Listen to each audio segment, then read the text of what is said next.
हरतालिका तीज व्रत की कथा। एक बार भगवान शिव ने पार्वती जी को अपने पूर्व जन्म का स्मरण कराने के उद्देश्य से इस व्रत के महत्व की कथा कही थी। श्री भोले शंकर बोले, हे गौरी, पर्वतराज हिमालय पर स्थित गंगा के तट पर तुमने अपनी बाल्यावस्था में 12 वर्षों तक अधोमुखी होकर घोर तप किया था। इतनी अवधि तुमने अन्न न खाकर पेड़ों के सूखे पत्ते चबाकर व्यतीत किए।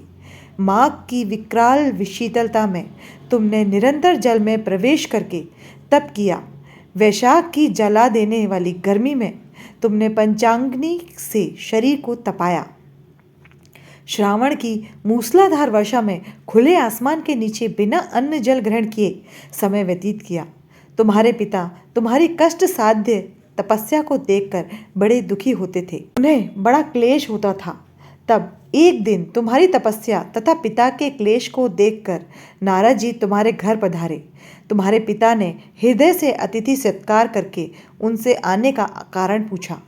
नारद जी ने कहा, गिरिराज, मैं भगवान विष्णु के भेजने पर यहाँ उपस्थित हुआ हूँ। आपकी कन्या ने बड़ा कठोर तप किया है। इससे प्रसन्न होकर वे आपकी सुपुत्री से विवाह करना चाहते हैं। इस संदर्भ में आपकी राय जानना चाहता हूँ। नारद जी की बात सुनकर गिरिराज गदगद हो उठे। उनके तो जैसे सारे क्लेश ही दूर हो गए। प्रसन्नचित्त होकर वे बोले, श्रीमान, यदि स्वयं विष्णु मेरी कन्या का वरण करना चाहते हैं तो भला मुझे क्या आपत्ति हो सकती है।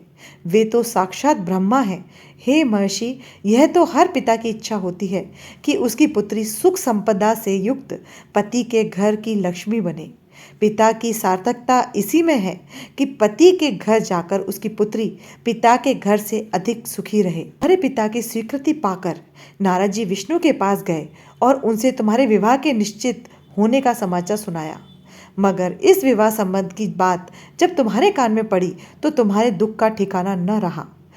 तुम्हारी एक सखी ने तुम्हारी इस मानसिक दशा को समझ लिया और उसने तुमसे यह विक्षिप्तता का कारण जानना चाहा। तब तुमने बताया, मैंने सच्चे हृदय से भगवान शिव शंकर का वरण किया है, किंतु मेरे पिता ने मेरा विवाह विष्णु जी से निश्चित कर दिया है।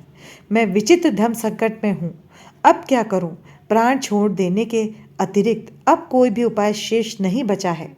तुम्हारी सखी बड़ी ही समझदार और सूझबूझ वाली थी। उसने कहा, सखी, प्राण त्यागने का इसमें कारण ही क्या है? संकट के मौके पर धैर्य से काम लेना चाहिए। नारी के जीवन की सार्थकता इसी में है कि पति रूप में हृदय से जिसे एक बार स्वीकार कर लिया, जीवन पर्यंत उसी से निर्वाह करे। सच्ची आस्था और एक निष्ठा के समक्ष तो ईश्वर को भी समर्पण करना पड़ता है। मैं तुम्हें घनघोर जंगल में ले चलती हूँ, जो साधना स्थली भी हो सकती है, और जहाँ तुम्हारे पिता तुम्हें खोज भी न पाए, वहाँ तुम साधना में लीन हो जाना। मुझे विश्वास है कि ईश्वर अवश्य ही तुम्हारी सहायता करेंगे। तुमने ऐसा ही किया। तुम्हारे पिता तुम्हें घर पर न पाकर बड़े दुखी एवं चिंतित हुए। वे सोचने लगे कि तुम जाने कहाँ चली गई। मैं विष्णु जी से उनका विवाह करने का प्रण कर चुका हूँ। यदि भगवान विष्णु बारात लेकर आ गए और कन्या घर पर न हुई तो बड़ा अपमान होगा। मैं तो कहीं मुंह दिखाने के योग्य भी नहीं रहूँगा। यही सोचकर गिरिराज ने जोर शोर से तुम्हारी खोज शुरू करवा दी। इधर तुम्हारी खोज होती रही और उधर तुम अपनी सखी के साथ नदी के तट पर एक गुफा में मेरी आराधना में लीन थी। भाद्रपद शुक्ल तृतीया को हस्त नक्षत्र था। उस दिन तुमने रेत के शिवलिंग का निर्माण करके व्रत किया। रात भर मेरी स्तुति के गीत गाकर तुम्हारी इस कष्ट साध्य तपस्या के प्रभाव से मेरा आसन डोलने लगा। मेरी समाधि टूट गई। मैं तुरंत तुम्हारे समक्ष जा पहुंचा और तुम्हारी तपस्या से प्रसन्न होकर तुमसे वर मांगने के लिए कहा।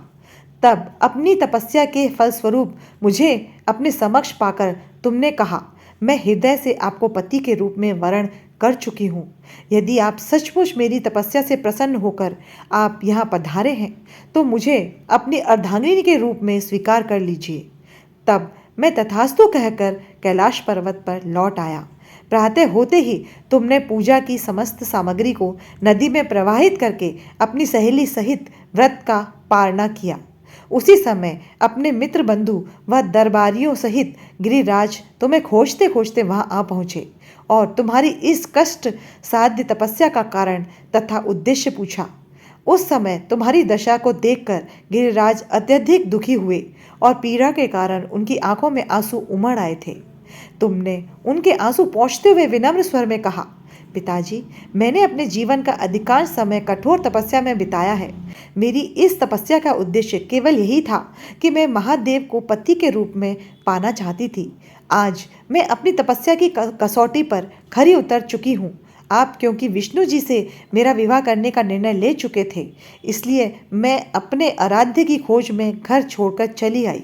अब मैं आपके साथ इसी शर्त पर घर जाऊंगी कि आप मेरा विवाह विष्णु जी से ना करके महादेव से करेंगे। गिरिराज मान गए और तुम्हें घर ले गए। कुछ समय पश्चात शास्त्रोक्त विधि विधान पूर्वक उन्होंने हम दोनों को विवाह सूत्र में बांध दिया।